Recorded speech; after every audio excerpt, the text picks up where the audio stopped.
소추안 통과 이후 윤석열 대통령의 지지율이 40%대에 육박했다는 한 여론조사 결과가 발표됐습니다. 민주당은 이 여론조사의 문항 설계가 특정 대답을 유도하는 식으로 편향적으로 설계됐다며 선관위에 이의 신청을 제기했습니다. 문제가 된 부분은 윤 대통령 체포영장에 대한 불법 논란에도 공수처가 현직 대통령을 강제 연행하는 것을 어떻게 생각하냐는 문항입니다.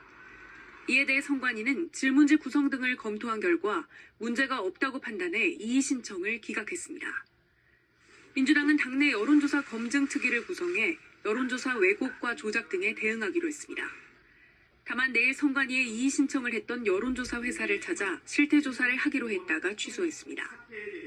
한편 선관위는 개엄 당일 선거연수원에서 중국인 간첩 99명이 체포됐다고 보도한 인터넷 매체 언론사와 기자를 명예훼손 등의 혐의로 고발했습니다. 선관위는 사실관계 확인 없이 보도하고 유포해 부정선거 의혹을 증폭시키고 사회 분열을 부추겼다며 엄벌이 필요하다고 밝혔습니다. 해당 보도와 관련해 주한미군 사령부도 완전히 거짓이란 공식 입장을 내놨습니다. 여론조사 업체 리얼미터가 지난 16일부터 이틀간 실시한 정당 지지도 조사 결과 국민의힘과 민주당의 지지율은 각각 46.5, 39%로 나타났습니다. 7.5%포인트 격차로 오차 범위 밖에 있습니다. 조기 대선을 전제로 어떤 결과를 기대하느냐는 질문엔 여당의 정권 연장이 48.6, 야권의 정권 교체가 46.2%로 나타나 격차는 오차 범위 안에 있습니다. 이는 윤석열 대통령의 구속과 서부지법 난입 폭력 사태가 발생하기 전에 이뤄진 조사입니다.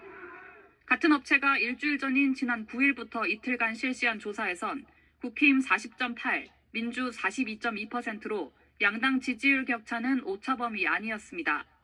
일주일 새 각각 5.7%포인트 상승, 3.2%포인트 하락으로 조사된 겁니다. 이 업체 조사에서 국민의힘이 민주당을 오차 범위 밖에서 앞선 건 지난해 7월 18일부터 이틀간 실시된 조사 이후 6개월여 만입니다.